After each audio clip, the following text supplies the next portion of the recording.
Good evening. It is March 19th, 2014, and this is Boots on the Ground. I'm your host, Gimbal B, and joining me tonight is Hans Jägerblitzen, Hello, hello. Zatara, What's going on? and Black Jackal. Okay.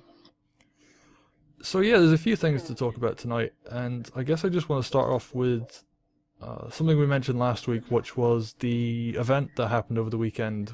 So I got 7 million SP, and it was pretty nice. I don't know, how did you guys find the event overall?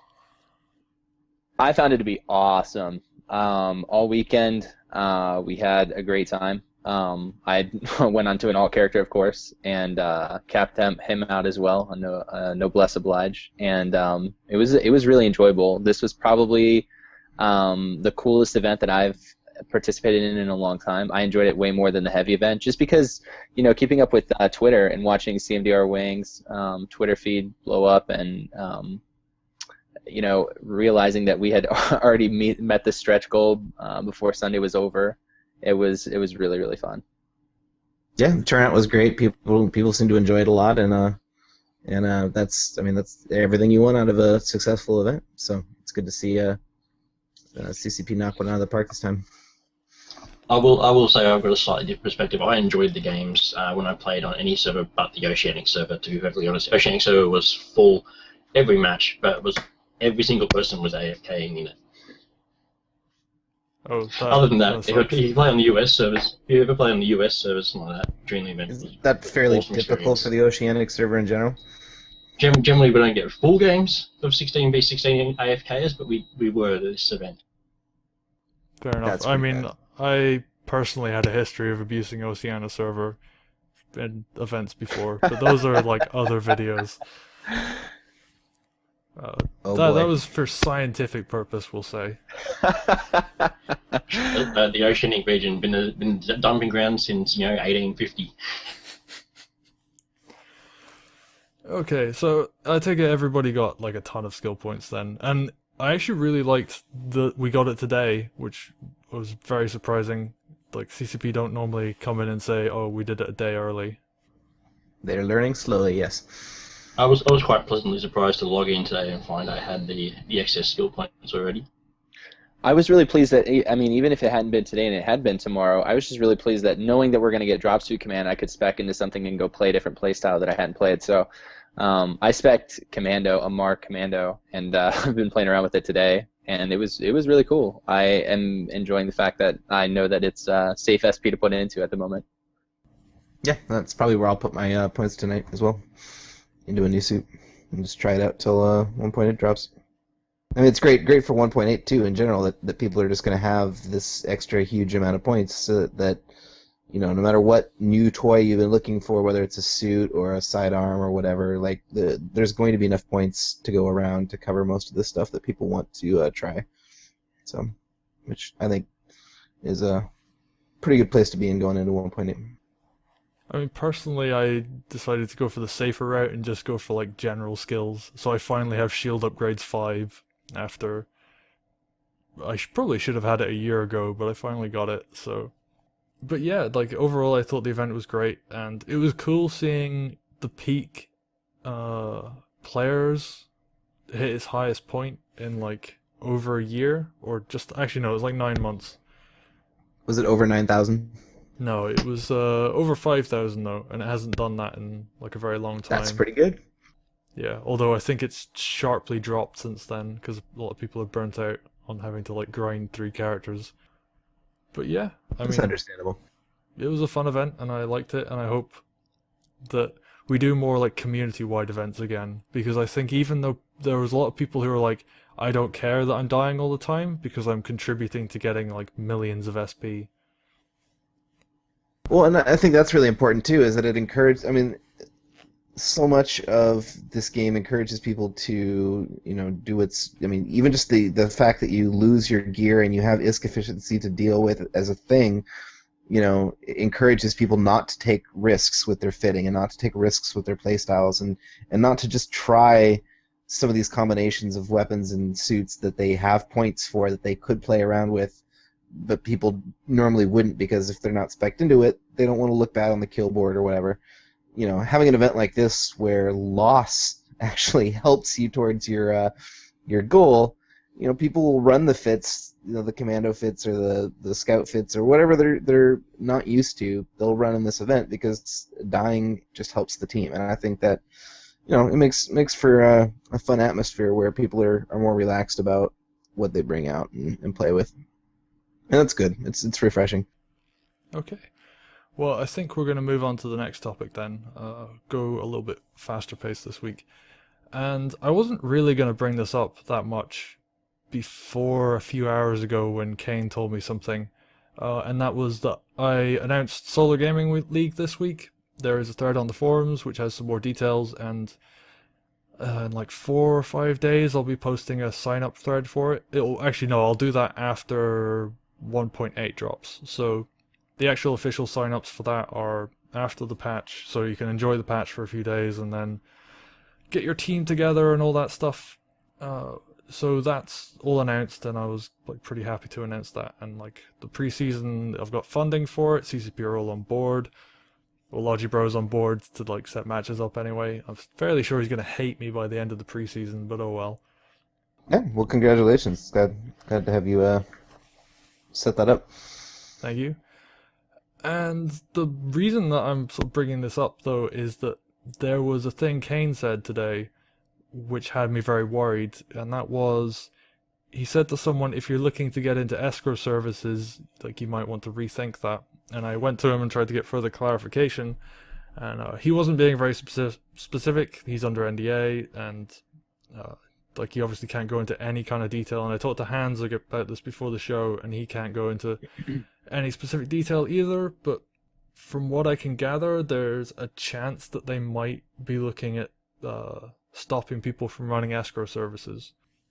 And I just want to kind of get Hans's thoughts on that before I go into my whole spiel. I mean, I don't really have many thoughts other than this is obviously an important issue that I hope CCP posts some kind of clarification on. I mean, I understand Kane's hesitancy to engage in that activity right now, given what we know, but that's really about all I can say, and is that, I mean, nothing has changed, the policy hasn't changed, or there's nothing been anything from CCP about this recently in any kind of public capacity, so at this point all it really is just Kane's hesitation to engage in it, and hesitation about other people engaging in it as well until we get more clarification. So that's all either me or him or anyone else on the CPM can do at this point, is just poke CCP for some kind of a response. And I think that's a reasonable question to ask, because Kane's been running that service all year, so for him to abruptly lose interest in that, it raises questions, and they're important questions, and you guys deserve some kind of answer. So that's what we'll try to do for you.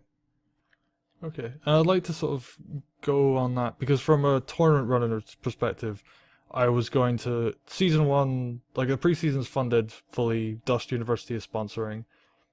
Season 1 was going to be either me looking at EVE organizations like EVE-Bet or Summer Blink or something to do sponsorship for it, or I grind it out in Faction Warfare and just spend 3 weeks doing nothing but playing EVE and grinding ISK so that I can run a tournament. Or the league even. I keep calling it a tournament. I hate using that term. Anyway, this suddenly throws a huge wrench in that plan, and I know it's not just me who's going to be affected by stuff like this. So just from a tournament runner's perspective, it's a huge issue. But I know people who are hiring mercenaries on the EVE side, so Dust organizations paying EVE players using escrow services to come and help provide orbital support. I was kind of wondering what Zatara's and Jackal's thoughts on that were. I'll start with Zatara. I'm not particularly, so there's really without getting super deep into PC politics, there's really a limited amount of people who have the sort of dust ISK to transfer to make it worth it for EVE Corps to come down to Molden Heath and to this little dinky back planet place and sit around on a beacon. The only ones who would really benefit and this is just my limited perspective, is Negative Feedback and Renegade Alliance, because Dirtnap Squad, who was previously affiliated with Renegade Alliance, I believe that they've sort of been baited into being paid for, OB support, but I have no concept of whether it's Eve ISK that's being paid for it, or whether they're using an escrow service to generate ISK Eve side. I couldn't shed light on that. I do know for a fact that multiple pilots that are outside of SO's Alliance at the moment have been offered 5 mil ISK per kill on certain pilots, but I don't know whether that's Dust ISK or Eve ISK. I would assume it's Dust ISK, but I couldn't say. Outside of those two, though, I'm not familiar with any other major players that are within the area that are willing to come over and sit on a beacon for ISK. Proficiency 5 has a few pilots around. Galactic Skyfleet has a few around, but and SOS doesn't do it for money. We sort of used to charge an arbitrary fee to Negative Feedback when we had a business partnership with them for our Eve side to work with them. But obviously our Dust side enjoys Eve support free of charge because they're our ally bros and we appreciate them. But outside of that, I couldn't shed any light. Okay, but the possibility that Eve players could get paid by Dust players, like, it does exist and has happened. Yeah, it's just that it is a possibility. I haven't personally observed a whole lot of. See, I when I touched feels out, I sent out a lot of feels back in December to see what was available for what could possibly be hired, and the prices that I was hearing on a per battle basis was close to 50 million ISK. And if you know how much a district generates on a weekly basis, it's about 60 million for a cargo hub or a surface research lab. So in one defense or one attack for just one battle, you would be spending the Dust equivalent of what you've made on that district for the entire week. Those were just the prices that I was quoted. I know Negative Feedback had their prices quoted from SOS for, I believe, a bit less ISK. We gave them a sort of discount. But yeah, it's so expensive for Eve support, and it's not the deal breaker if you don't have Eve support, in most cases anyways. It's just I think that its impact is going to be minimal if they did ban escrow services between the two. That's just my opinion. Well, I guess the one. I mean, there's not a whole lot of light that I can shed on the current situation, but I will say that I'm quite confident that no one's intent, like I don't want anyone walking away from hearing something like what Kane said, thinking, oh my gosh, CCP is out to interfere with this sort of emergent gameplay. Like I understand the particular reasons why he's hesitant to engage in it at this time, and is why he's trying to be concerned about other people, engaging in it as well. But, it's not from any kind of CCP thinks this is bad or thinks that this shouldn't be going on, or that's not really an accurate way of describing the situation. So I don't want anyone walking away thinking that there's a parade about to be rained on, but his hesitation is justified, and clarification on his hesitation to participate in that is also justified. So yeah, we'll do what we can to get an answer, but it's important. I mean, I don't want to see, this is something that we've talked about this in Faction Warfare too, about how to build relationships between Eve pilots and Dust pilots, and then one of the difficult things in Faction Warfare has always been evaluating that relationship, and that value of what's it worth to get an Eve pilot to come support a Dust battle. I mean, that's a really fundamental question that should be explored, and players are already exploring it, and that's exciting. I get really excited when I'm not involved in a lot of this business stuff, or I haven't traditionally been in corps that are involved in this kind of activity in Dust, but that part of the enjoyment for me is to sort of academically sit back and watch the social dynamics sort of evolve, and businesses like Kane's fascinate me, because these are attempts at players to create the kind of economy and interplay between the two games that the mechanics don't even support.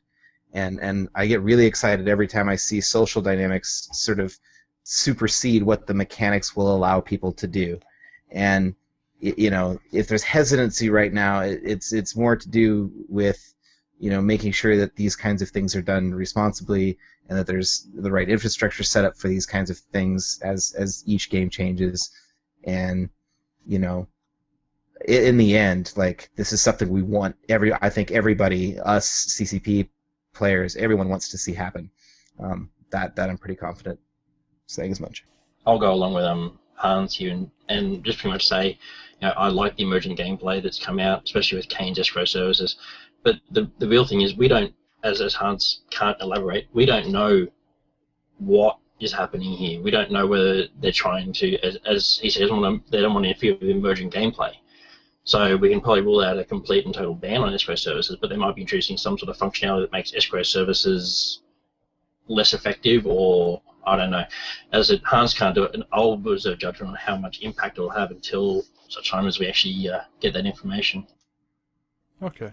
But I felt it was worth bringing up at the very least, because it's worth at least trying to make sure everybody's on the same page. Oh yeah, and I completely understand why Kane had to say what he said and why people's response. I mean, I think that's totally natural, and I think these are important questions. Okay, so I guess we'll just move on to the patch notes then.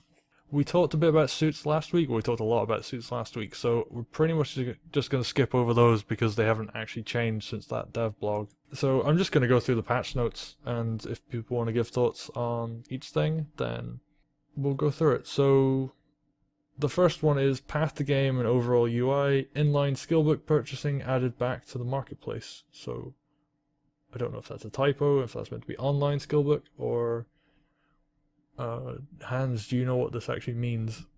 I think it means that you can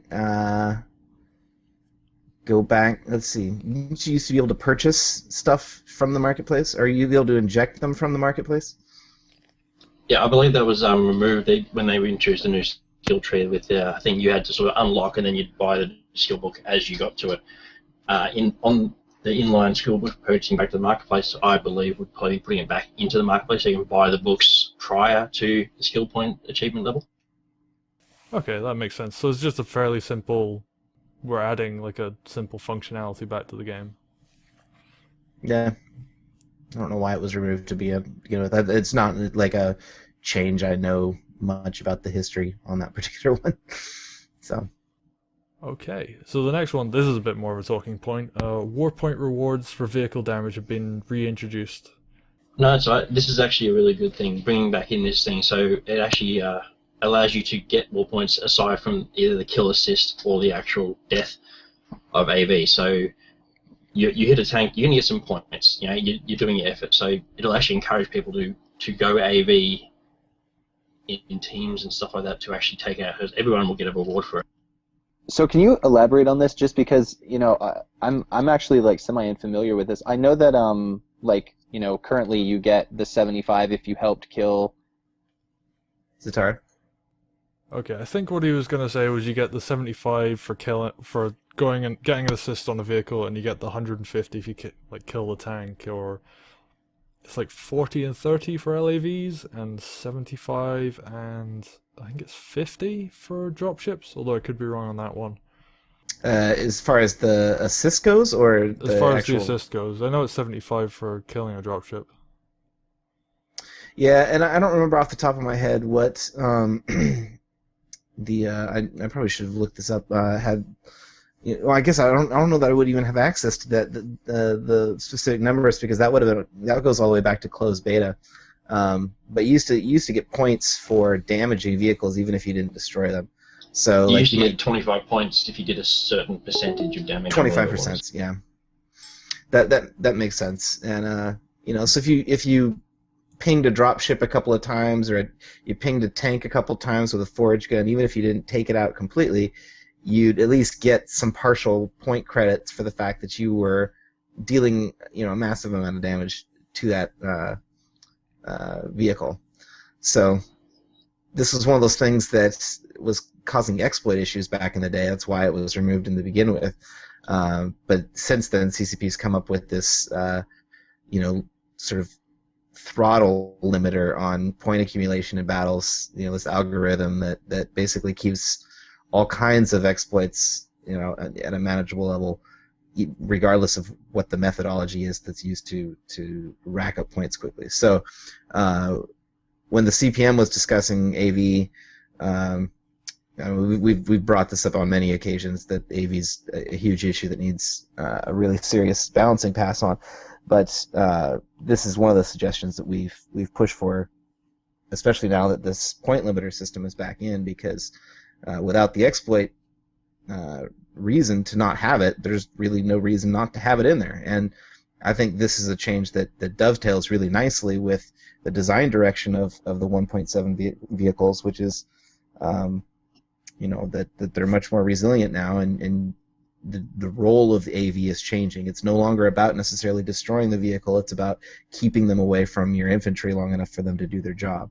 And rewarding people for damage that doesn't get a killing blow, I think, is a big part of reinforcing how AV is supposed to work.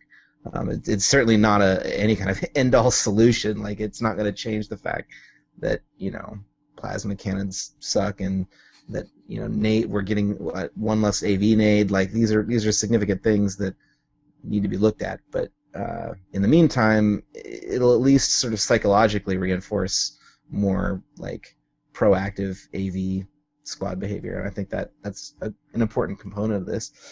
Okay, so I think Zatara's back now.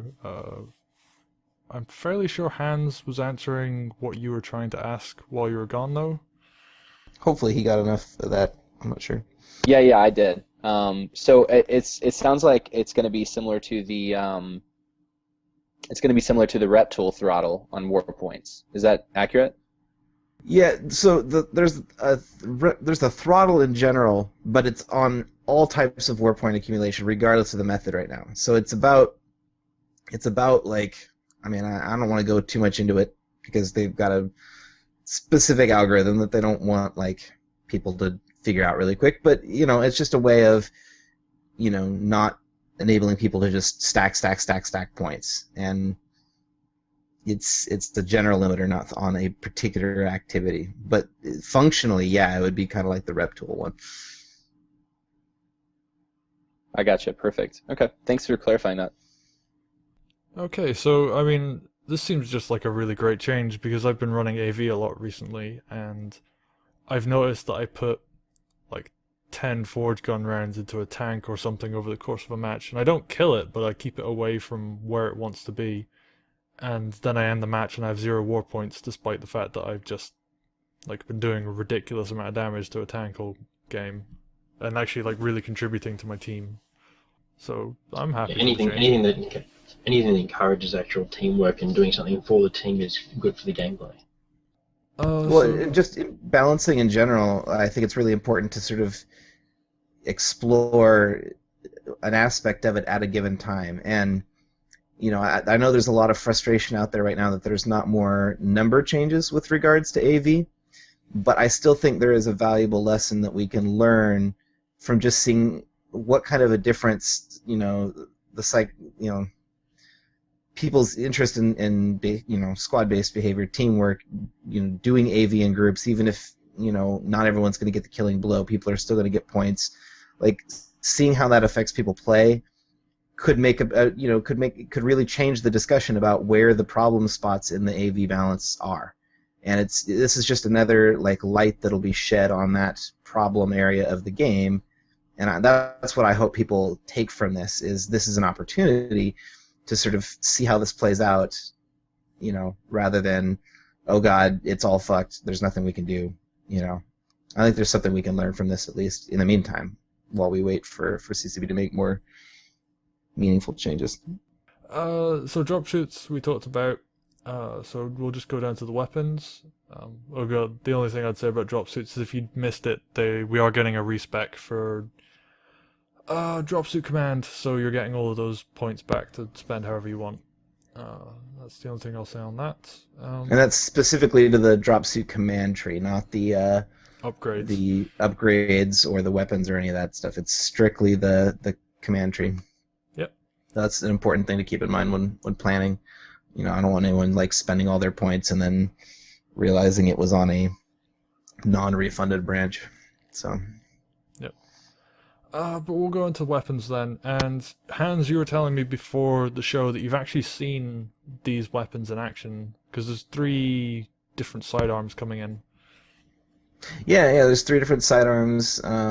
We've seen little, just like really short clips of sort of test gameplay, and they're pretty interesting. The MagSec is, it's very much what you would expect. I mean, it's an SMG. It's a little slower firing than the current one. It's got longer range. It operates very similarly to a sort of micro scale rail rifle. I mean, it very much has that feel, that sort of sound and feel to it. Does it have the spool up? Yeah, it does. It does have a spool up as well. And so does the bolt pistol, for that matter. The bolt pistol is like a really slowed down, pistolized version of almost the same thing, and that there's a charge up and then an automatic fire, and it's very slow firing. It's I think got 6 rounds, so it's kind of like an old Magnum but automatic. So it's kind of a spool up and then a kind of a pow pow pow. It's not anywhere near as quick as a scrambler or ion pistol in terms of how fast those things off. But I'm assuming because it's a rail and it's Caldari, like I'm assuming it's going to be one of the more accurate pistols. So that's kind of the funny one to me. The ion pistol. The ion pistol is another one that's kind of funny to me. Only because like it charges up very similarly to the scrambler rifle. Like that's kind of its closest analog. It almost makes me wish that they now like kept the same weapon but changed the names around so that this is how the scrambler pistol. Like I wish scrambler pistols did this, where they charged up and had a charge thing, so that they kind of mimicked the rifle variant. But I think that's what you can expect in terms of how these things operate.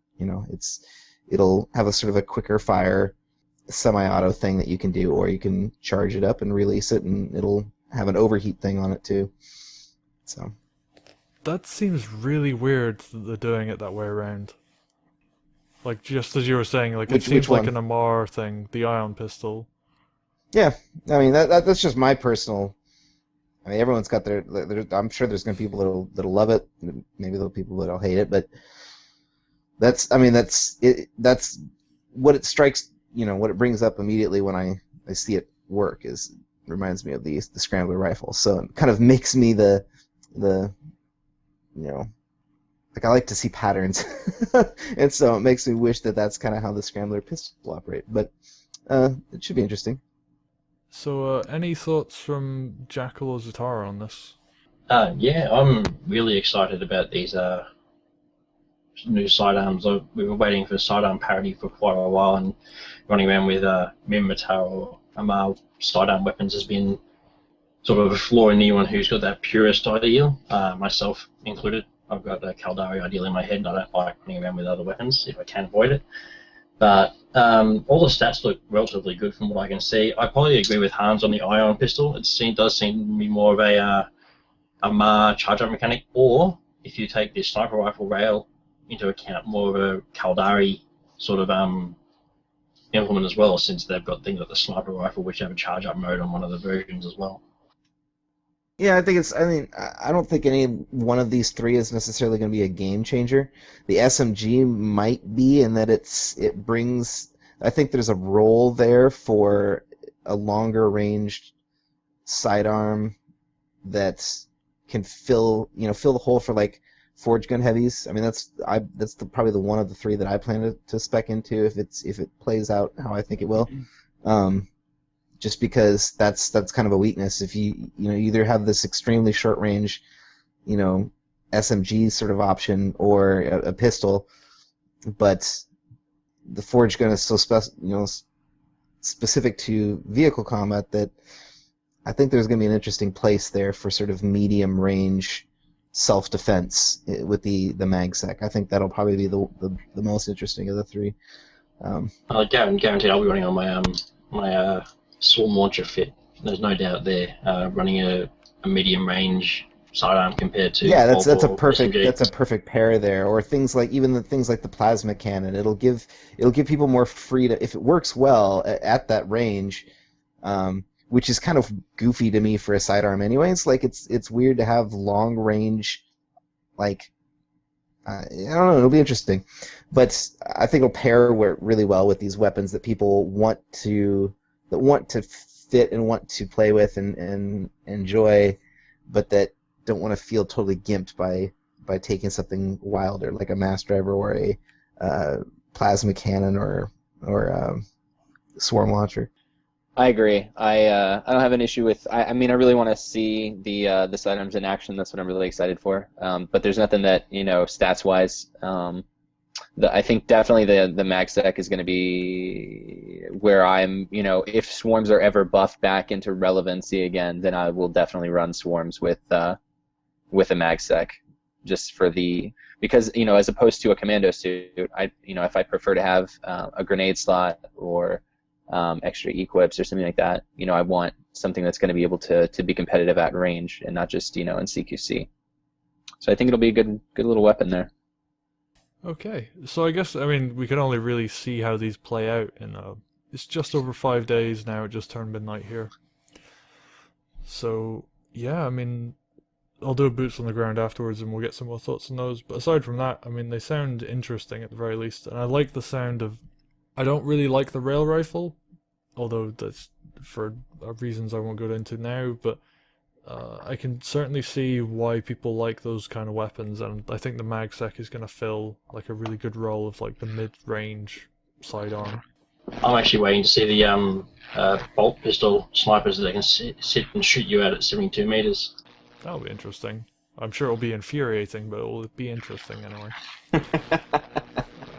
I think that's probably going to be the trickiest of the three, like because it's got this rhythm to it of the charge up and then the automatic fire. You're gonna I think people that get good with that are gonna have to, or want people that can master timing and master that rhythm to it, as opposed to something like a scrambler rifle or a scrambler pistol where you're in full control of each where those, how often you shoot.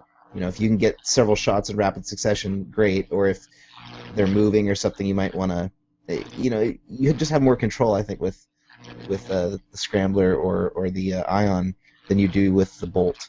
So that's going to be, I think, the skill shot of the three. I think the charge up time the ability to shoot out to 72 meters is. Sorry, however, the ability to shoot out to 72 meters with the sidearm is something that's going to be in consideration. Yeah, it's going to hit. Those rounds are going to hit really hard too. It's one of the highest damage per round of any sidearm, really. Maybe the Flaylock does more, but it's a lot. So yeah, we'll move on to the next one, which is Mass Driver. Hooray! It's getting buffed. I feel so happy. It's about time it got a buff. It was at one point the only weapon used, then it got nerfed into oblivion, similar to most OP weapons at that point in time. But it's good that it's getting buffed back up to something that's usable, and I think it's going to be the bane of your cloaked scouts. Yeah, I agree. They're just going to destroy all scouts, and it's going to be great. I don't know. Yeah, I'm stoked. I've already spec'd into Mass Drivers a long time ago. It was the one Mitar weapon I really liked. I never really liked the HMG. That was all we had pretty much. Flaylock was just kind of a roller coaster of ups and downs, and so the one thing I've actually put a bunch of points into and played around with quite a bit is the Mass Driver, and my favorite thing to do with that has always been to put it on the commando with the scrambler rifle as the primary. So I'd pick guys off at range with the scrambler rifle, and if they got close or if depending on if they ducked around a corner or something like that, or if they went down into armor, there was a bunch of situations that I could switch to the Mass Driver and finish them off, and that was a really fun way to play. So I'll probably be doing maybe you can offer a bit of clarification. Sorry, Hans. I was going to ask if you can offer a clarification. It says base direct splash damage. Does that also mean it's a buff to all the variants as well? I believe so, yeah. It's kind of interesting. I was talking to Logibro a bit about it when they first announced they were buffing the Mass Driver, and he was like, "Are you happy?" And I was like, "Well, the 11 size clip was what was announced before that, so I was a little sad that we were losing like complete overpoweredness, but Oh, that clip would have been. I was pretty scared when I first saw, you know, yeah. getting a buff to explosive clip size. But I think I really hope it isn't too powerful though, because I mean I still use the freedom in like serious mode, and it's still it holds up really well, especially if you do things like mass driver plus proxies. Like you can just one shot pretty much everybody. But I'll be interested to see how it goes, and like they're lowering time to kill too on other weapons, so I really don't want to end up with a situation where like everybody's using mass drivers again. And Well, to be specific, I think we're raising the time to kill, are we not? Overall, I think we're raising the time to kill by buffing Yeah. suits themselves, but then we're bringing the other weapons back into line with the other, like these weapons that are too slow on the kill back into line with I see what the you're ones saying. that we Yeah. have currently. I think I meant lowering damage and thus raising time to kill. I might just being a stupid No, word. no, it was just me making a small mistake, and that's fine.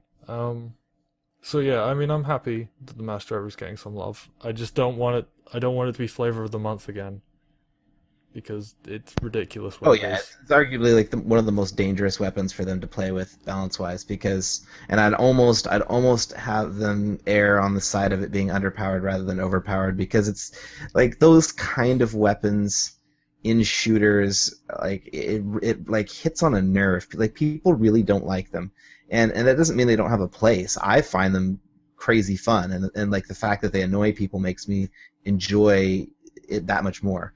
But at the same time, like it's like a spice in a shooter. These kind of explosive multi-clip weapons, like you want to use them sparingly, and I think there's a fine line with things like flaylocks and mass drivers that should always be walked. So hopefully this is play tested and isn't going to be too much.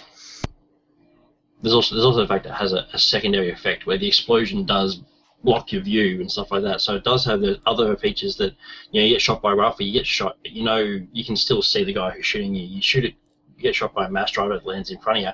Your view is obscured for about a second or a bit less than a second, which can really cause some issues as well. That's actually one of the reasons I like. So probably more often than not, I'm using the assault mass driver on the commando. That's the kind of fit that I use, like if I'm with a group, because then I can sort of use it as a true like pinning sort of tactic of just like disorienting a group of enemies or slowing them down or distracting them or just otherwise kind of occupying them while a bunch of my other teammates can pick them off. So I really like the sort of psychological effect of the assault mass driver. Okay. I mean, like, I'm just curious to see how it all plays out. Like, I feel like I think I'm gonna do well, because I already do reasonably well with the mass driver right now, despite everything else. So, like, I'm just hoping it doesn't ruin the game. But anyway, we'll move on to the weapon that has like had very little love since Chromosome, and that's the laser rifle. So the changes are increased effective range and increased damage at short range. So if someone's at close quarters with you, you're probably not gonna like just get killed instantly, which is nice. Reduced heat cost at advanced and proto tiers. Improved zoom field of view, and yeah, that's it. The next thing's just time to kill. So I guess we'll start with like reduced heat cost and better range. Like, how do you guys feel? Have any of you actually used the laser rifle at all? I used it extensively when it first came out during Chromosome. It was quite a good weapon and good for suppressing enemies. You fire the beam, even if you're not even hitting them, they'll always duck for cover. But then it got nerfed right down and people just run through the beams anyway. Yeah, same with me. I had it up into proficiency level during Chromosome, and then dropped it completely for the following build, and just haven't touched it since. It just hasn't been. I mean, I've had an alt that I tested it on, and just wasn't happy with how it was performing at all, and so never put a single point into it on my main character Heinrich right now. This may change that again, but I don't know that it's going to be the first thing I'm going to put my points into. Being able to fire it for longer times at different tiers is also something we've been looking for a while, because the heat buildup is the main cause of you not working well. You usually end up building too much heat up if you're even off target slightly before you can actually kill them. So having that extra time at the advanced and pro tiers will actually really increase its effectiveness. Yeah, I mean, the other frustrating thing about all this is we don't have any of the numbers on this. It was mentioned in the weapons blog, and we asked for numbers then, haven't gotten any. It's mentioned now in the patch notes, and still no numbers. So it's really, really tough to evaluate the laser rifle without actually knowing what has actually changed and by how much. So this is something we're obviously poking CCB about daily, trying to get them to make a post and get this information to the community. Any thoughts, Zatara, before we move on? No, I concur with everything that's been said. Okay. So the next one is time to kill improvements. So first one is proficiency skills now give either armor or shield, depending on the relevant weapon's profile, rather than just like a flat damage increase to both. So you'll get like a 3% increase against armor per level if you're using a rail rifle, and you'll get a 3% damage increase per level against shields with an assault rifle, for example. So who wants to start off on this? I can see this improving the metagame, running specific weapons and suits to counter specific strategies run by your enemy. Overall, it will reduce time to kill, which is a good thing. Well, increase time to kill. Increase time to kill, that's what I meant. Yeah, I think we all mean that. But yeah, I mean, I'm pretty happy about it. It means that, like, Galente weapons are really good against, like, Caldari suits, for example, and vice versa. And it kind of, like, gives, like, a meaning to using the right weapons against the right people. Zatara, your thoughts? I'm worried, personally.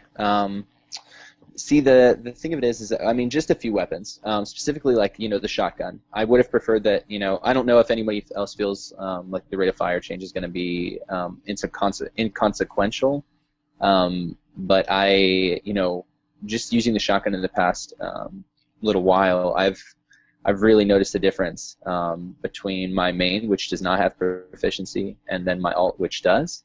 I mean, the difference between, two-shotting that heavy before he turns around to kill you.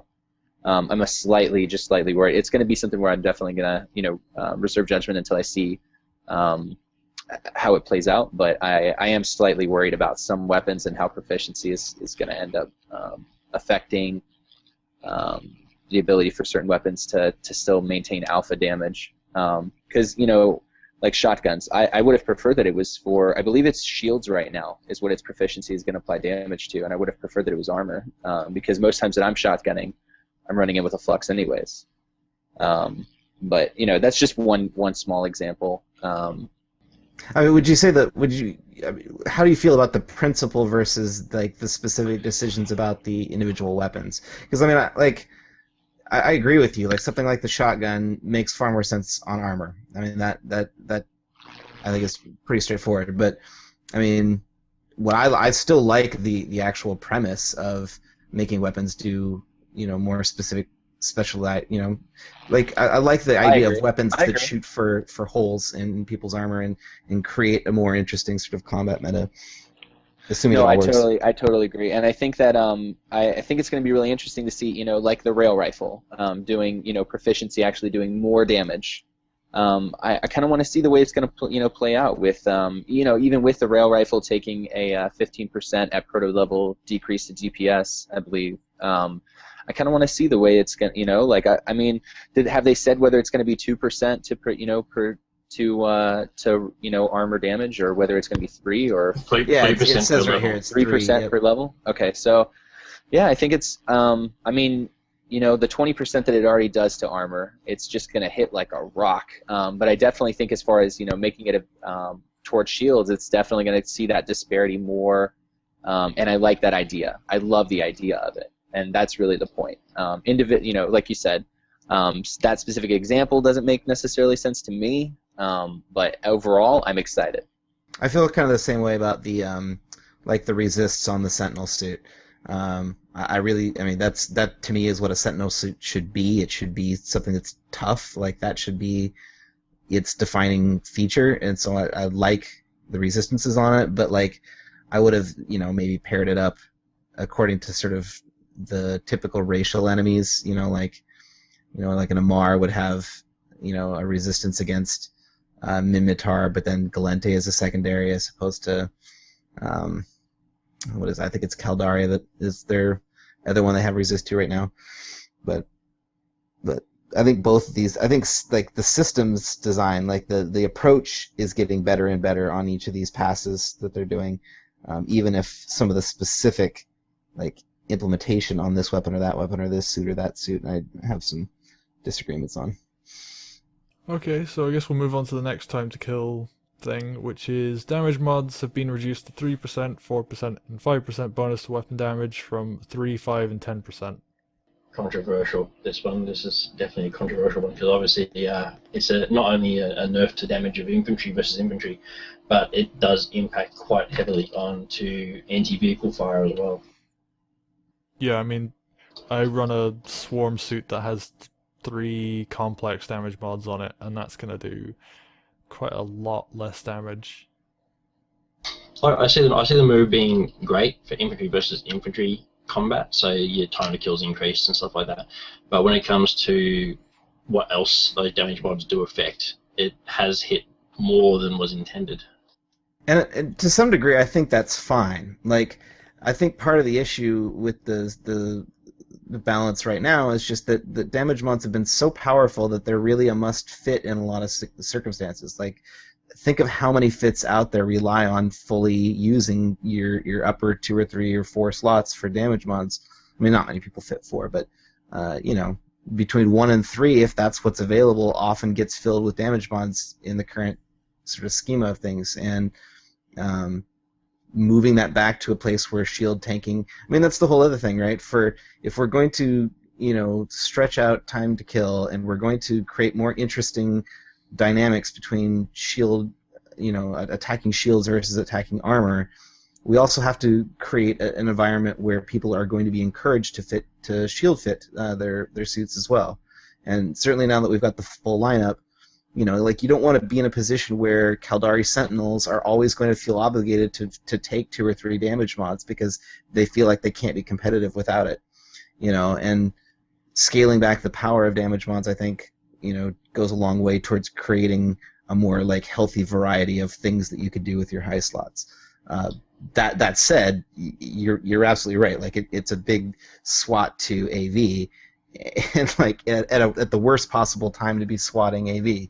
But I think that's really more of a problem of just AV weapons not being in the right place and that work needing to be done more than I think that this was like a bad change because it affects that.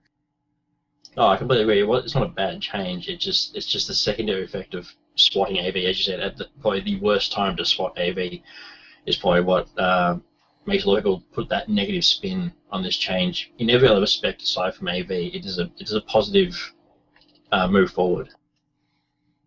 Yeah, I mean, I completely agree. Like, I think damage mods will now be used by people looking specifically to do more damage. So, like, sniper fits are still going to use damage mods. Caldari heavies with forge guns, I think, are still going to use damage mods. I've done use a couple. Yeah, I think a lot of like assault I'll probably suits. mix. Yeah, I'm probably picking up a Caldari Sentinel, and I'll probably mix, a damage mod or 2 with some shields. And yeah, like just standard armor assault suits, I think, are still going to take 1 or 2, just because they are really quite good. But it definitely balances out more the tank versus gank, which is what we really needed.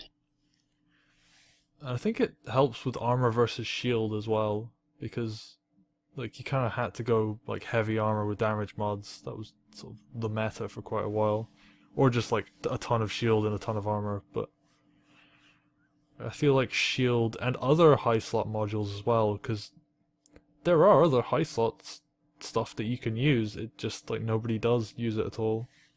I'm trying to think. It's like the precision mod, I think, or something. I can't remember the last time I saw and I mean those. some of that too is also a problem with some of those modules not being in a healthy place either. But this is still a step, a piece of the puzzle. Scaling back damage mods to the point where they're not the obvious choice. That much in isolation needs to be done, regardless of all the other moving pieces in this whole thing.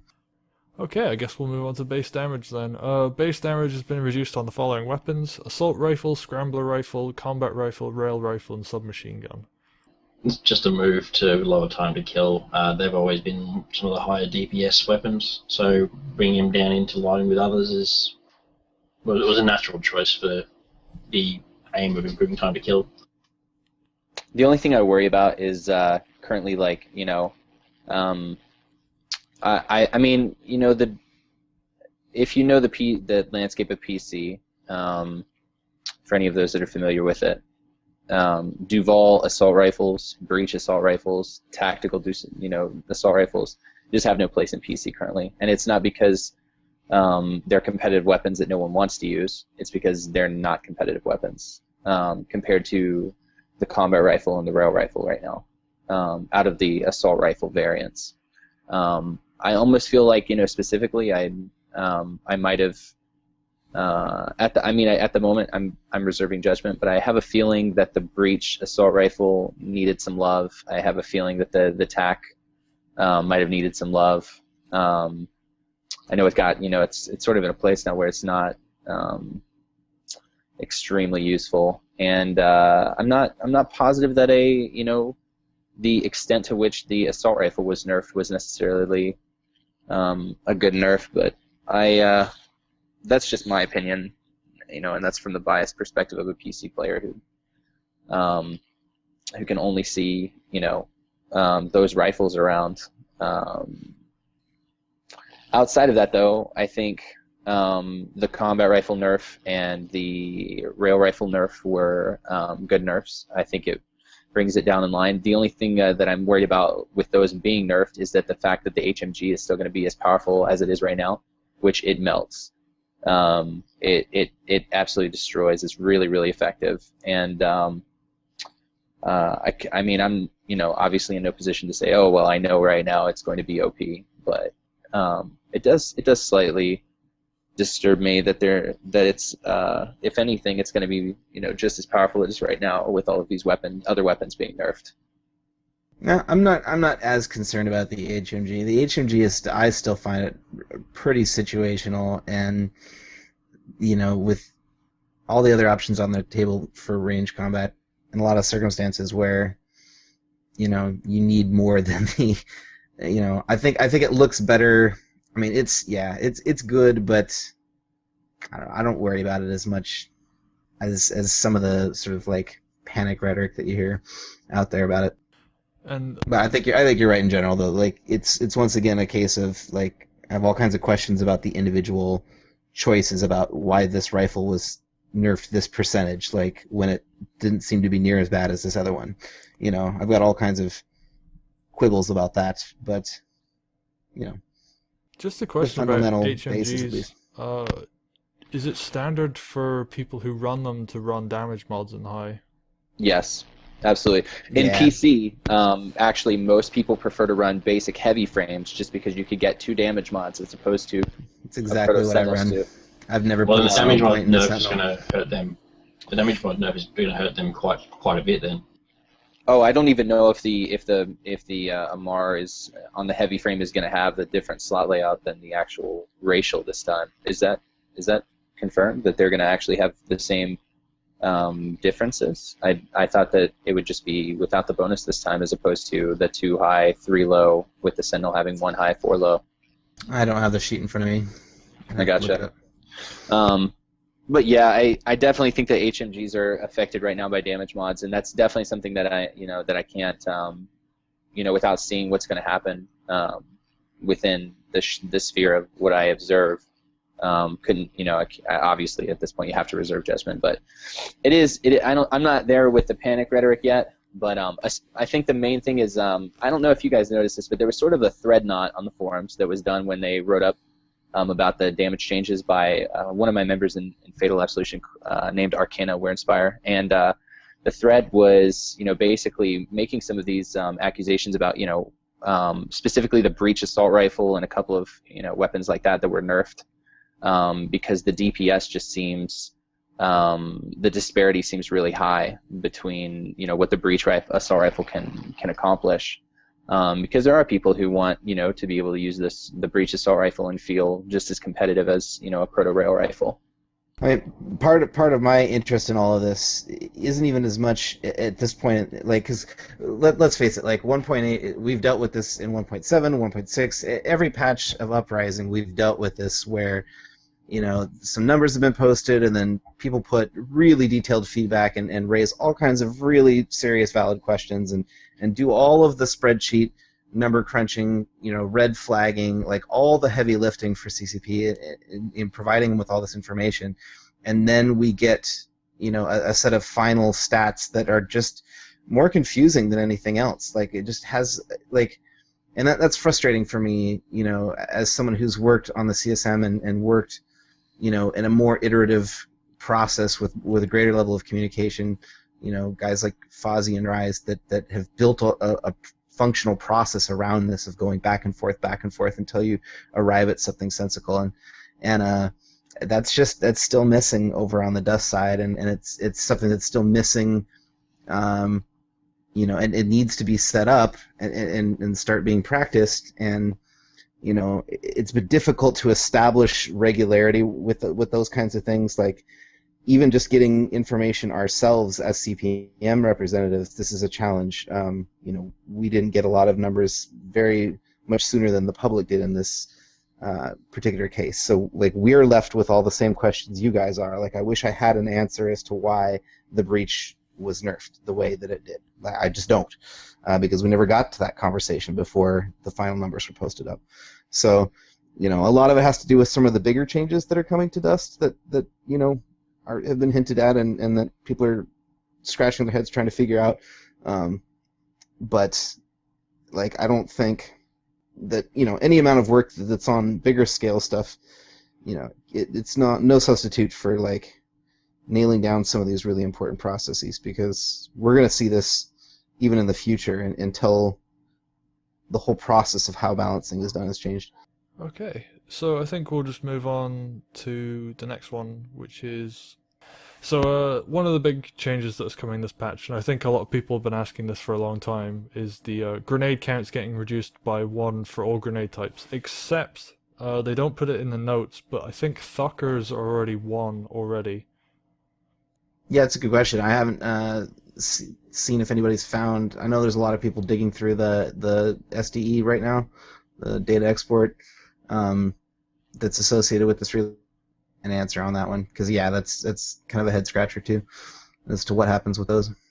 I think it'll be obvious that Thuckers will have 1, and Flux nades and AV nades and everything else will have 2. I really wish with the current nerf for AV that I really wish they hadn't nerfed the number of AV nades down to 2. I would have preferred to still have 3. That's my only concern, but definitely I think that a lot of people for a long time have, especially in the past, not so much lately, but a long time ago, there was a lot of forum QQ about nade spam, and I think that that's remedied by this decision, and I think it's smart.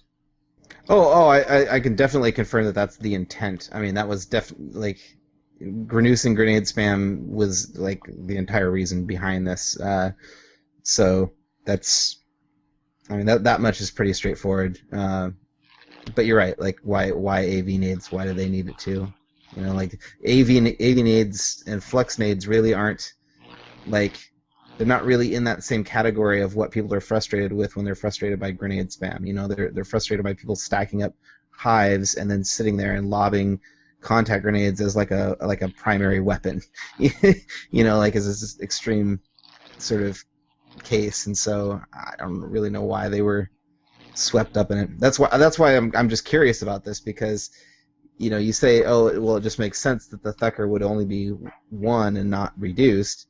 But if that's the case, I mean, like, why do the blanket 1 off on everything anyways?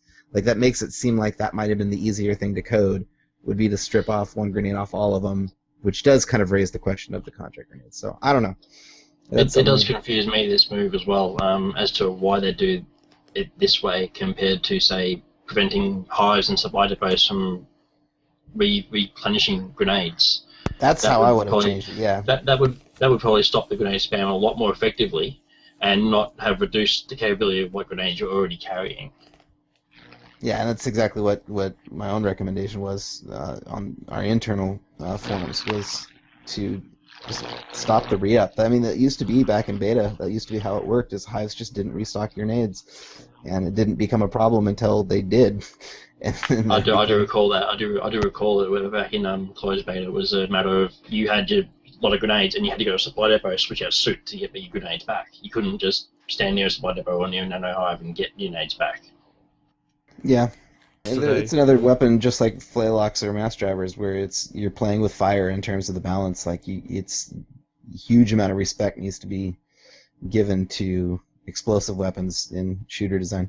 As Rohan said, I'd much prefer if they had cut out the supply problem, not the actual amount you're carrying. Although I like the idea of reducing the grenades as well, but cutting out the supply would have actually stopped the spam.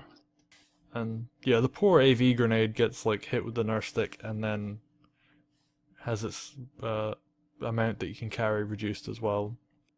But yeah, I agree with the nano hive and the. Well, I don't know about the supply depot because the supply depots are pretty rare on a lot of maps, and you can kill them. Like I feel like nano hives were the big problem. Like supply depots, it's kind of like your reward for actually taking the supply depot.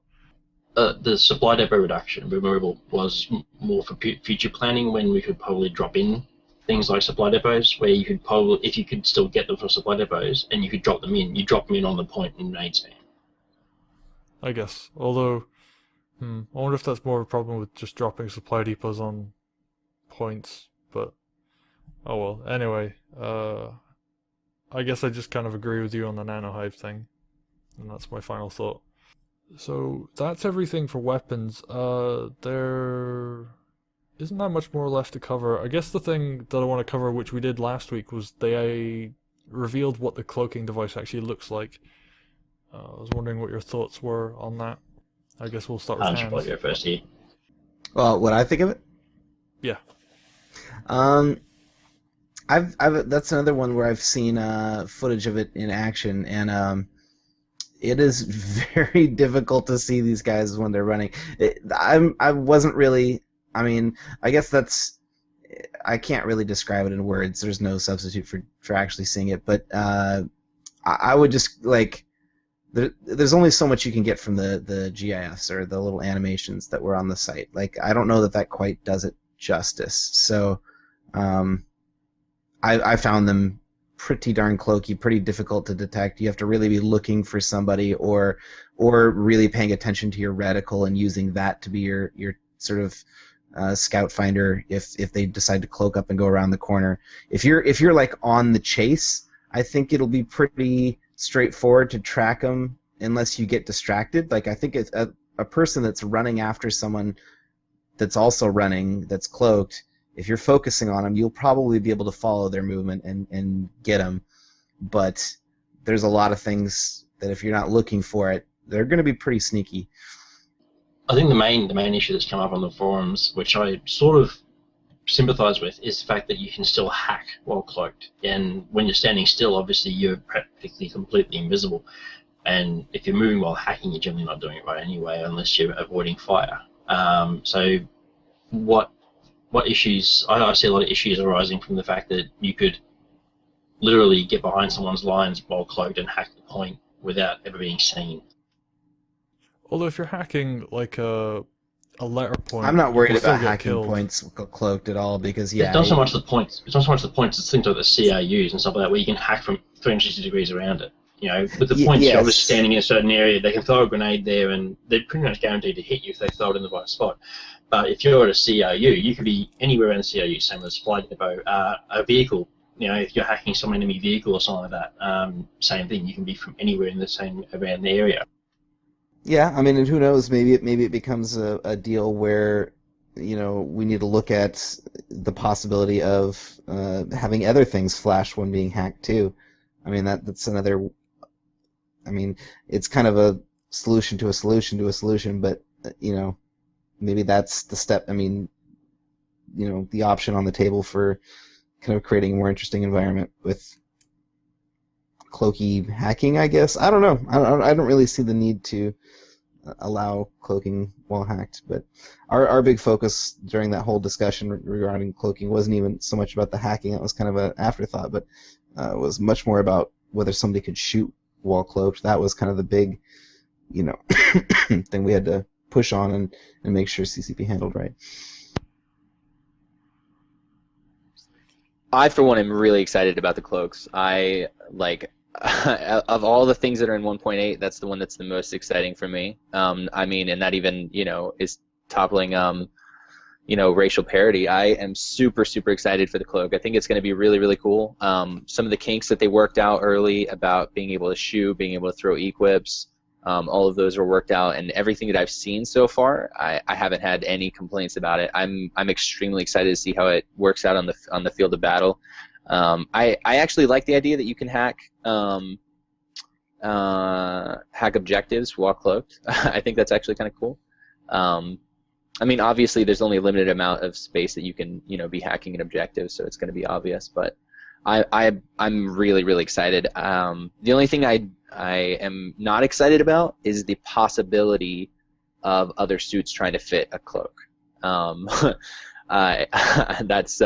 That's a little bit worrisome, but overall, I'm really really excited. I'm oddly enough not really as worried about that, because if you really look at scouts, I mean, the scout frame itself, you can get some hit points and some decent weaponry on those things now. Like, I think it's going to be a pretty binary issue where, like, the cloaking mechanic itself and the way things like whether you can hack or whether you can shoot or the timing and the recharge delays and all those kinds of dials, I think those will sort of make or break it as a feature. I think more so than what suit you put it on. Like, I think if cloaks are going to be broken, they're going to be broken on scouts, not broken on heavies as opposed to scouts.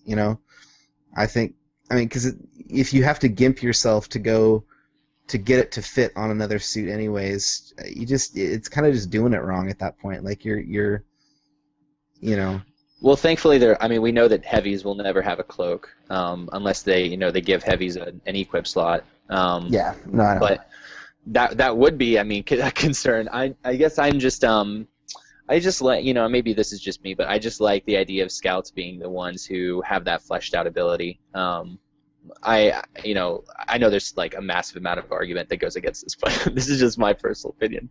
I really like the idea of it being a massive sink of CPU or PG or something within the suit. But I do agree with you that now, especially with scouts having their new slot layouts, the amount of slots that they're going to get, I definitely think that scouts are going to be in a really, really good place, and that particularly because of their hitboxes, that cloaks are definitely going to augment them the most. I just thought of something actually as regards to other uses on different suits. I was just sort of thinking, you could have like Logis driving tanks, because we mentioned this last week with like people using drop-up links and nanohives while driving tanks. And you could potentially use your cloak as an escape mechanism to call a tank in quicker, like as the Logi player. Like if you know your tank's about to go down, you hop out, activate your cloak, and then run away. Or even when you're being, calling it in, and you know that you're in a difficult area, if it's just infantry that are following you, you would just activate it. And just sit and wait for your tank to be called in. That's it's a really interesting thing. There's definitely a lot of situations where we've thought about that. The way that cloaks are gonna play out within the way that they interact with the vehicle specifically. Especially in tank-heavy ambushes, where the main goal is to zerg where the enemy are and make sure they don't get into any of their tanks at the moment. I think it's gonna be really interesting, the interplay between like cloaking and scanning. Like, I don't really like the idea of cloaks just like completely shielding you from scanning. Like, I wonder if a counter in the form of using scanners to sniff out cloakers is going to be necessary given all of the potential edge cases that you're referring to of using cloaks defensively in all kinds of crazy ways that they weren't necessarily intended, that just enable really sort of cheap tactics. But who knows? I mean, maybe the issue again still has to do with vehicles, and there's all kinds of other issues of people jumping in and out of them anyways that don't really have much to do with cloaks. So it's just going to be something to monitor. There's also that issue, as Gibble posted before the show, there was that thread mentioning that Galente Scout with full damps would be immune to even a pro scanner on a Galente suit.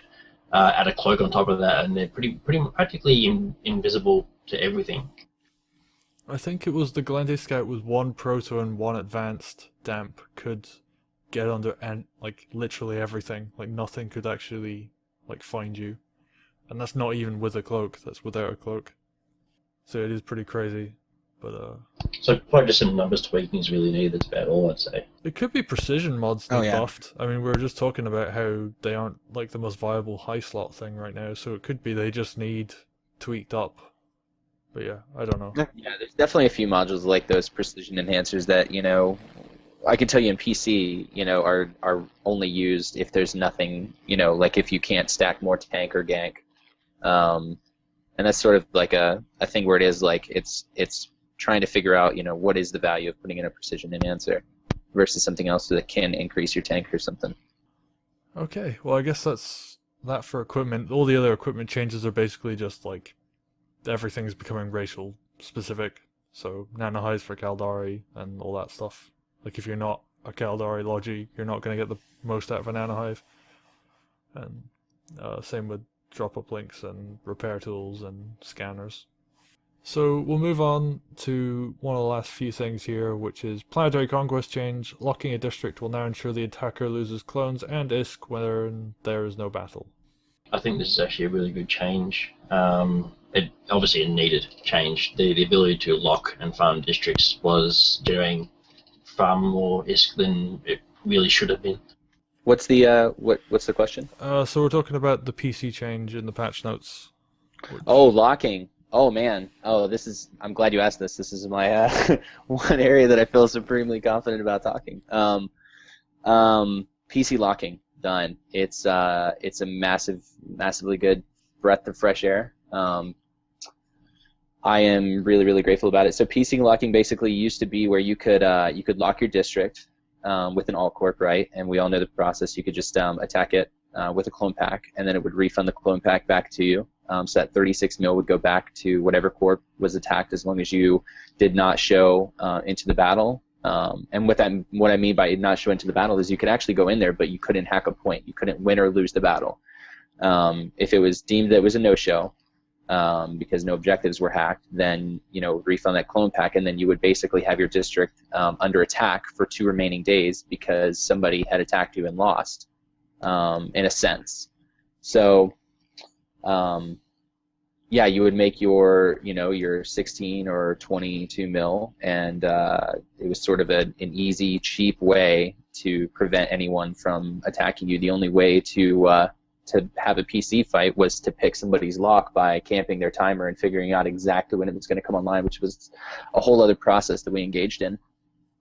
So with it being changed back, and it was actually changed back last week, last Tuesday, they gave us a nice little window in order to prepare for it, and then they let loose. And PC's definitely picked up in a lot of ways. There's been a lot of land changing hands. My own alliance has come under fire, and it's generally a lot of fun. It's a lot of fun in PC. There's no there's a very small minuscule way of making a profit, but the profit margin is razor thin. And to me, it's not worth. I don't think anyone is going to think, oh yeah, well, thankfully I get 10 mil off of this district each week for all of the work that I have to put in. Just for the amount of work that you were going to have to put in order to maintain, keeping that district. I definitely think that a lot of people have reacted, and they realize that if you weren't going to sit to actually play the battles, then it's simply not worth it to try and edge that razor thin profit with by locking up districts now. The only I think that the production facility right now, it still makes 22 over 2 days, and there is a small glitch that they need to take care of, which is that if you move a timer backwards to a different timer, so for example, if your timer is set to 2300 and you move it back to 2200, and actually if you were attacked on that district, the attack is sent 3 days later. So what that means is that if you were to attack your district with your own clone pack, you moved the timer back an hour, you would basically make 3 days worth of regen, and then make the additional 12 mil off of showing up and winning the battle versus your clone pack. So you can actually still make a slight profit off of it, and that needs to get patched. But that's my only concern with the changes that they made to PC, and I think it's really good. I mean, do you think that they need to increase clone pack costs again? No, if it was me, this is the thing that I think is that it costs too much currently to have a good fight in PC. I think that TTK is going to decrease the number of clones that are lost in each battle, but that 120 clones is simply not enough. I would prefer that they brought it back to 150 and still decreased the cost of a clone pack down to 15 or 20 mil, but at the same time, the only way that's going to work is if you took away passive ISK generation, which is something that I completely agree with. It's been said over and over from the beginning that passive ISK generation is just a major problem with the economy, and it should be ISK destroyed primarily, in my opinion. Currently, you should basically go into a battle and make a boatload of money off of winning a PC battle, and make the clones worth more, that are expended within a PC battle. But passive ISK generation, in my opinion, has to go, and they have to allow clone packs to be cheaper so that you can the little guys can get in. We don't want to make it so overwhelming that currently a corp like STB that is top 5 in activity in the game makes enough with the 10% tax to send one clone pack every day. It's just too much. I'd prefer it that they had a much lower cost and it was easier to get into PC and challenge somebody else. I mean, maybe not even removing passive, but just nerfing it greatly. Oh, I think the whole system needs to be fundamentally. Oh yeah, but in the short term. I mean, in the short term, the problem with just nerfing the passive ISK is that you barely right now. It can actually be an ISK sink if you're constantly under attack and you're not winning every battle. So I worry that it's not going to be worth being beholden to a timer on a daily basis or every other day basis without a way to make good ISK off of it. But the way that passively you make it right now, that encourages you not to put. I mean, yeah, I don't think that nerfing it would do the trick. I think it's got to be you just remove it and you replace it with ISK destroyed in battles. Nerfing it right now would cause a lot of frustration with players who are only interested in being there for a profit, which is a major part of it. I'm not. I'd rather have content, and I want the fights and the glory and the awesome. And so the people that want profit are the ones that are generating content for the other people around. That's just how the system operates right now. If the minute you took that profit away, the whole pyramid would collapse, and there really wouldn't be a whole lot of interest. But the problem is that the cutback for you creating that content is 36 mil per clone pack. And so, I mean, without, Gimbal touched on it, but if you don't nerf the passive ISK, then you make it more accessible with the amount of introductory amount that you would get in with clone packs. But then the problem is that people can now lock their districts and make ISK again potentially. So you have to balance that. There's sort of like a delicate balance there. Yeah. But a difficult question. Overall, locking ending is a good thing. It's a great thing, no doubt. Cool. I guess we'll move on to faction warfare then, which is, and I actually know how this works. Right now, it's based on if you hold 100% of the war zone, then you can still, as soon as they take a district back, you can then immediately get an attack order on that district again. And this is changing it so it skews more towards people who hold more territory defending more as opposed to attacking more. Yeah, it just has to do with the number of attack orders generated by each side. So like right now, it's just a 50-50 whether it's a attack order, a defense order, and on most conflicts. And um, this basically scales it so that if your faction owns 90% of the war zone, you're only going to be generating attack orders 10% of the time. Like it becomes an inversely proportional sort of deal where the more space that you take, the harder it is to take even more space. And this is really kind of mechanically mimicking what we have in Eve side faction warfare, where you've got the plex, the plexes that everyone's fighting over. If your faction controls 90% of space, then there's literally only 10% left of plexes that you can even go and flip if you wanted to. So the resource of going out and plexing dries up as you get more and more space. And this is a kind of rough mechanical analogy to that. And it's pretty badly needed, I'd say, for at least giving those that want a good chance to fight back the spawn rates that they need to do that. Now, what this won't change, and I think there's a lot of misconceptions about this. What this isn't going to change is who's winning the war. I mean, that boils down to which faction is bringing more organized squads more often around the clock. And if the social pressure from one side, or the amount of organization on one faction or the other doesn't change, these mechanics won't suddenly help an underdog leap to victory. So I don't necessarily even think this is going to impact who's winning the war, but it will give somebody that wants to come in and join an underdog and help push them back and get them into a winning position. It'll make that recovery much more possible and easier to achieve.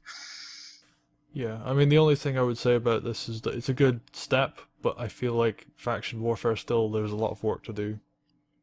Oh, it's essentially half finished. I mean, there was a very ambitious and well thought out plan, that we hammered out between the CPM and Fox 4, and I was very heavily involved in that. But we've only seen like stage one, right? Like we still don't have, a marketplace where we can exchange our LP items.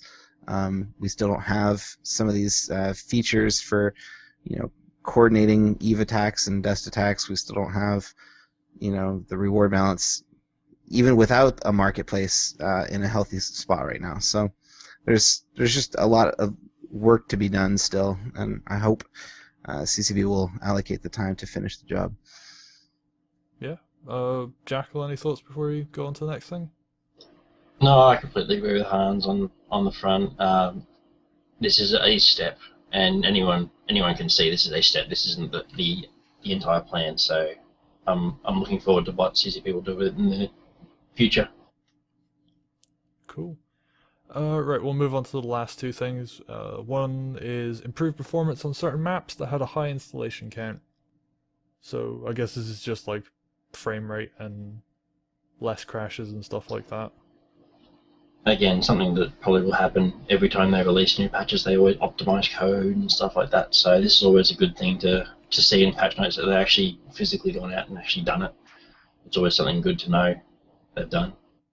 Yep. And hopefully this helps with like lag and PC and stuff as well. I know that's still an issue at times.